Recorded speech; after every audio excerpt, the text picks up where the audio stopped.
تھوڑی دیر بعد ایک شخصیت ایسی آئی جو تھے تو حبشی لیکن بہت حسین شخصیت تھے. مطلب ان کے چہرے کا جلال اور ان کی آنکھوں میں چمک اور ان کے چہرے کا نور یہ کہہ رہا تھا کہ کوئی معمولی آدمی نہیں ہے. تو مجھے بحر اللہ ہزاروی نے بتایا کہ یہ صاحب جو ہیں یہ صحرا میں رہتے ہیں اور ان کا تعلق قبیلہ خزرج سے ہے یا اوس سے تھا. یہ ان کلید برداروں میں سے ایک کلید بردار ہے. اچھا. اور چابی لے کے آئے ہیں اور دروازہ کھلے گا، لیکن ہم لوگ پہلے نماز ظہر کی پڑھیں گے، یعنی جمعے کی نماز ہوئی، ہم نے نماز ادا کی، اس کے بعد دعا ہوئی، نمازی نکلنے لگے. اب ہم بے چین ہیں. ظاہر اس وقت پڑھنے کے لیے درود شریف کے سوا بھرپور عبادت اور کوئی نہیں تھی. جتنے درود تھے، جتنے امی نے سکھائے تھے، جتنے بچپن میں پڑھے تھے، جتنے یاد تھے، وہ سارے درود ہم پڑھتے رہے اور بس انتظار کرتے رہے. بار بار کنڈی پہ نگاہ پڑتی تھی جس پہ لکھا تھا قصیدہ بردہ شریف کا. میں قصیدہ بردہ شریف کا آپ کو اس لیے میں نے کہا میں نے یمن میں پڑھا تھا قصیدہ بردہ شریف. بالکل. اب میں آپ کو اس سے یہ کنٹینیوٹی ملا رہا ہوں. تو اس پہ لکھا تھا هو الحبیب الذی ترجى شفاعته لكل حول من الاحوال مقتحم. یہ قصیدہ بردہ شریف کے شعر میں یمن میں پڑھ چکا تھا اور یہی قصیدہ بردہ شریف کا شعر مجھے کنڈی پہ لکھا ہوا نظر آیا. تو وہ آئے انہیں دروازہ کھول. اب جب دروازہ کھل گیا تو اب اندر جانے کی ہمت نہیں ہو رہی. میرا خیال ہے کہ پاؤں جو ہے وہ کئی من بھاری ہو گئے تھے. تو انہوں نے شوکت صاحب کا نام لیا، میرا نام لیا. میں استخارے میں، تو شوکت صاحب پرائم منسٹر تھے، پہلے اندر گئے، ان کے پیچھے میں گیا اور انہوں نے میرا ہاتھ تھام لیا تھا. اور اس آدمی کے چہرے کا رنگ بھی متغیر تھا، ہمارا بھی تھا. ہم کانپتے کانپتے آگے بڑھ رہے تھے. ہمیں اندر لے جانے والا بتا رہا تھا یہ فلاں زوجہ مطہرہ کا یہ گوشہ ہے، یہ فلاں زوجہ مطہرہ کا گوشہ ہے، یہ فلاں زوجہ مطہرہ کا گوشہ ہے. اور پھر ہم تھوڑا سا لیفٹ کو ٹرن ہوئے، پھر تھوڑا سا رائٹ کو ٹرن ہوئے، پھر تھوڑا سا لیفٹ آتا ہے اور پھر اس کے بعد رائٹ مڑتے ہیں. تو ایک تصویر جو بہت سارے لوگ لگاتے ہیں جو کہ غلط لگاتے ہیں اور یہ کہتے ہیں کہ شاید یہ قبر رسول یا تربت رسول. ایک تو یہ قبر اور تربت کا لفظ استعمال نہیں کرنا چاہیے. امام مالک کہتے ہیں کہ جب بھی روضہ رسول پہ جاؤ، یہ قوم میں رسول کی زیارت کے لیے گیا تھا. قبر اور تربت ان کی ہوتی ہے جو مردہ ہوتی ہے، بالکل، جو زندہ ہوتے ہیں ان کی قبر نہیں ہوتی. تو وہاں پر تصویر شیئر کی جاتی ہے. وہ ایکچولی حضرت فاطمہ کا گھر ہے وہ. اچھا. اور وہ حضرت فاطمہ کی جہیز کا سامان ہے اور ان کے گھر کا سامان ہے. اس پہ جو امامہ رکھا ہوا ہے وہ مولا علی کا ہے. تو لوگ سمجھتے ہیں کہ یہ شاید یہ نہیں ہے، کیونکہ نبی کی تو آپ دیکھ ہی نہیں سکتے وہ مقام، کیونکہ ادھر سب جگہ پہ بند ہے، وہ دیوار ہے، اس پہ غلاف چڑھا ہوا ہے گرین کلر کا. ٹھیک ہے. تو وہ ہمیں اندر لے کے وہ موڑ کے اس نے جو صاحب تھے وہ آئے اور انہوں نے کھڑا کر دیا، کہا سلام پڑھو.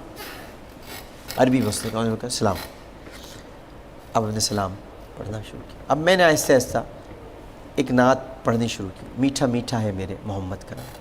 بہت آہستہ آہستہ، بہت آہستہ، اتنی آہستہ کہ شاید میرے ہی کان سن سکتے تھے. شوکت عزیز میرے ساتھ آ گئے، وہ میرے ساتھ مل کے وہ نعت پڑھنے لگے. میں نے وہاں ایک معجزہ دیکھا اپنے نبی کا، اور وہ یہ دیکھا کہ بالکل ہمارے پیچھے معاجہ شریف تھا اور اتنا رش تھا کہ ہم وہاں دیکھ سکتے تھے نا جالیوں سے باہر. بالکل. رش اگر ہوتا ہے نا تیمور بھائی، خاموش رش بھی ہوتا ہے، تب بھی اس کی سرسراہٹ ہوتی ہے.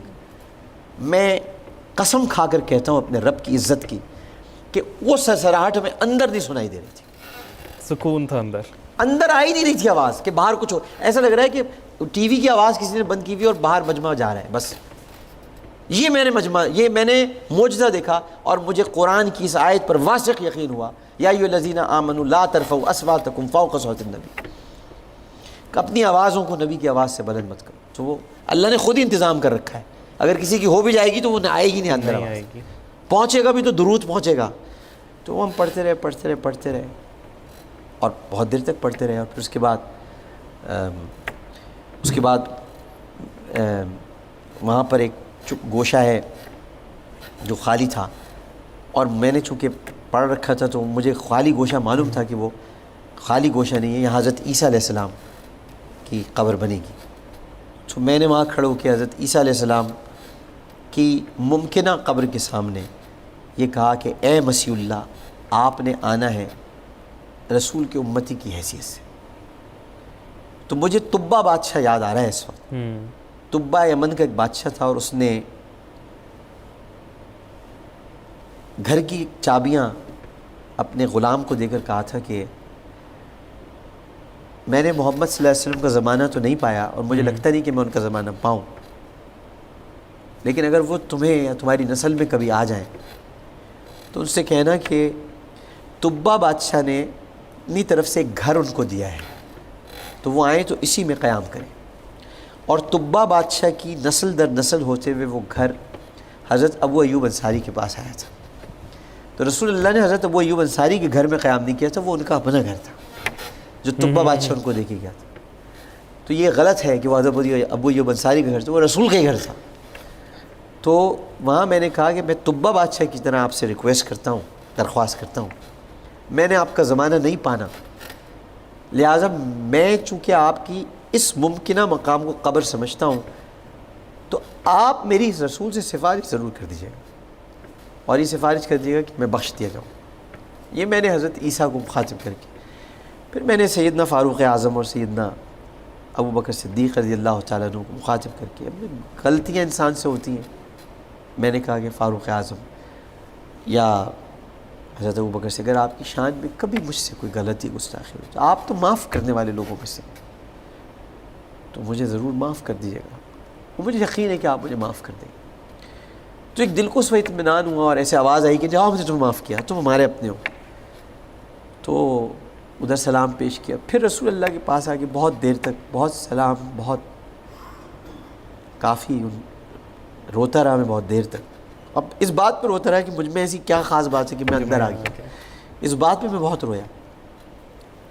تو میں جب بہت رو رہا تھا یا مجھے بہت رونا آ رہا تھا اس وقت، تو وہ آدمی جو آیا تھا خزرج کا، اس نے مجھے گلے سے لگایا، اس نے کہا کہ تم عاشق ہو. اس نے کہا ہاذا عاشق، اس نے مجھے کہا، اچھا اس نے اس کو کہا بہر ہزاروی صاحب.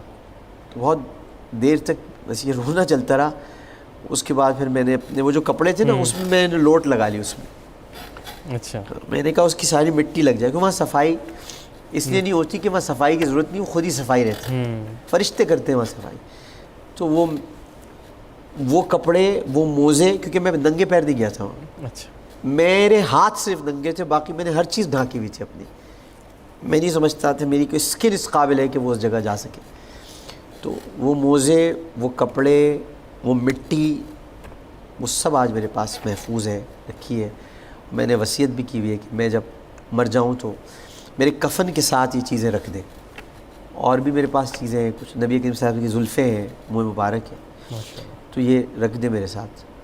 تو اس کے بعد ہمارے 45 منٹ ہمیں دیے گئے تھے. ہماری عشق دیکھ کر اس نے ٹائم ہمارا بڑھا دیا. ہمارے شوکت صاحب پھر ایک ایک کر کے سب جاتے رہے، پھر میں اور شوکت صاحب رہ گئے تھے. پھر شوکت صاحب نے میرا بازو دبایا اور کہا چلو. کیا مطلب چلو، مطلب ان سے بھی برداشت نہیں ہوا. سچی بات، میں کیوں جھوٹ بولوں؟ اس مقام پہ تو ریاکاری تو چل ہی نہیں سکتی. یہ سب لکھا جا رہا ہے، یہ تو لکھ رہے ہیں جو یہاں بیٹھے ہوئے، یہ دونوں تو جو بیٹھے ہوئے. پرائیویسی نہیں ہے انسان کی، انسان کی کوئی پرائیویسی، انسان سمجھتا ہے پرائیویسی اس کی کوئی نہیں. 2 فرشتے اس کے ساتھ ہر وقت ہیں اور اللہ اسے دیکھ رہا ہے، پرائیویسی ہے ہی نہیں. بالکل.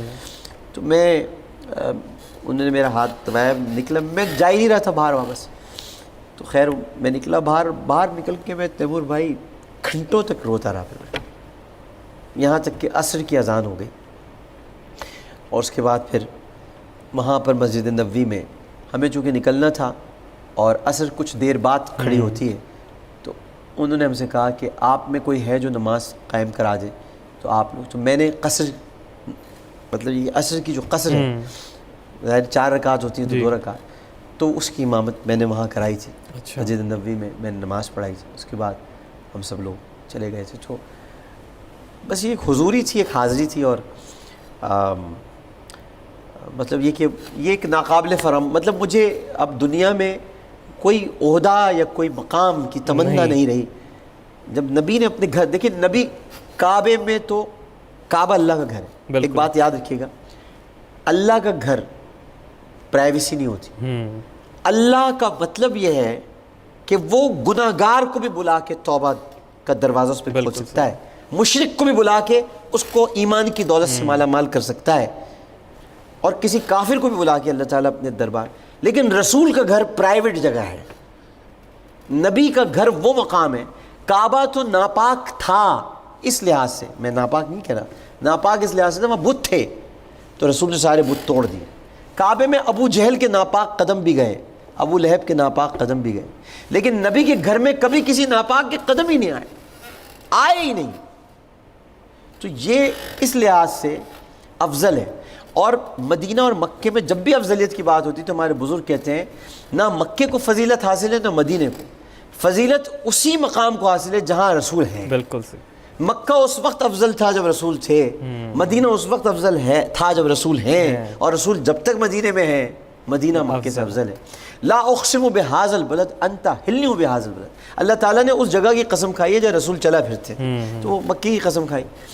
تو اس لیے میں یہ کہتا ہوں کہ نبی کا گھر جو ہے نا وہ ہر ایک کے لیے نہیں کھل سکتا. بالکل صحیح. اس کے لیے، اور پھر وہ نبی کا گھر بھی نہیں تھا، ٹیکنیکلی وہ حضرت عائشہ کا گھر تھا.